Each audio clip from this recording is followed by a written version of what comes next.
Yeah, he doesn't deserve to be there.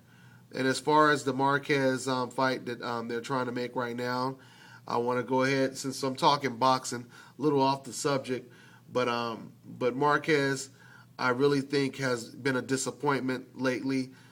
He's been turning down so many. He's been ducking more people than Floyd Mayweather.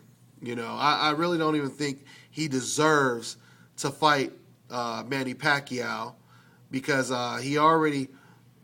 Marquez, he already said that his excuse for losing to Mayweather because he was too small, but yet he wants to fight Manny Pacquiao at welterweight or a catchweight.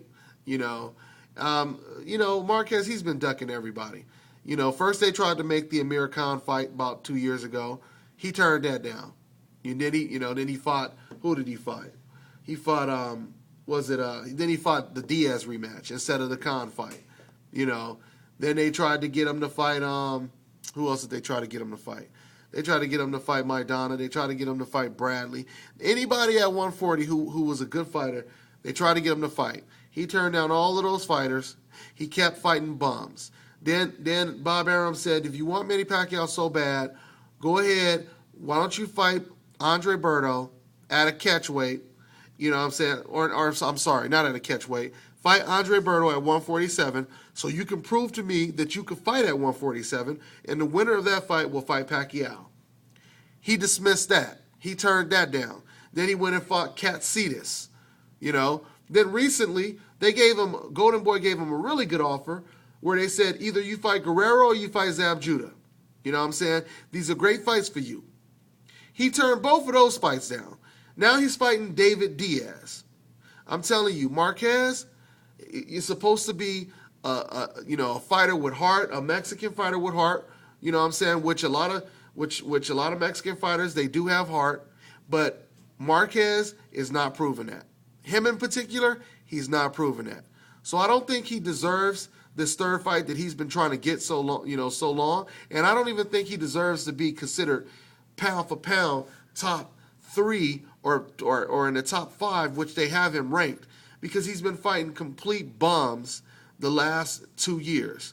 He's been trying to hold out just to get this Pacquiao fight, and I don't think that's the way to prove that you're the best fighter in the world.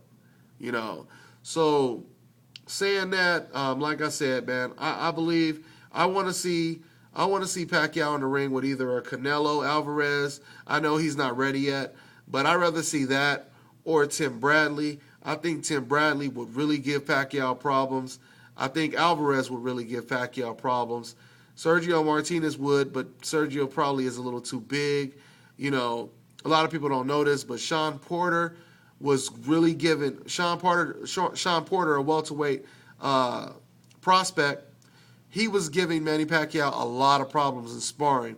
Matter of fact, he actually ended up hurting Pacquiao really bad in sparring at one point. So, Tim Bradley has a style very similar to Sean Porter. Those are the kind of fights that I want to see Pacquiao in. It's time for him to start to fight fighters who have a winning record.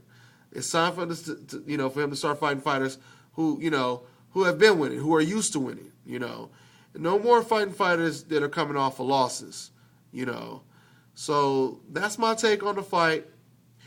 Big ups and congratulations to Manny Pacquiao. He looked fantastic. He looked like a little ass Mike Tyson mixed with Bruce Lee, and I give him credit. I give credit when credit is due, So I'll catch up with you guys on the next prediction, and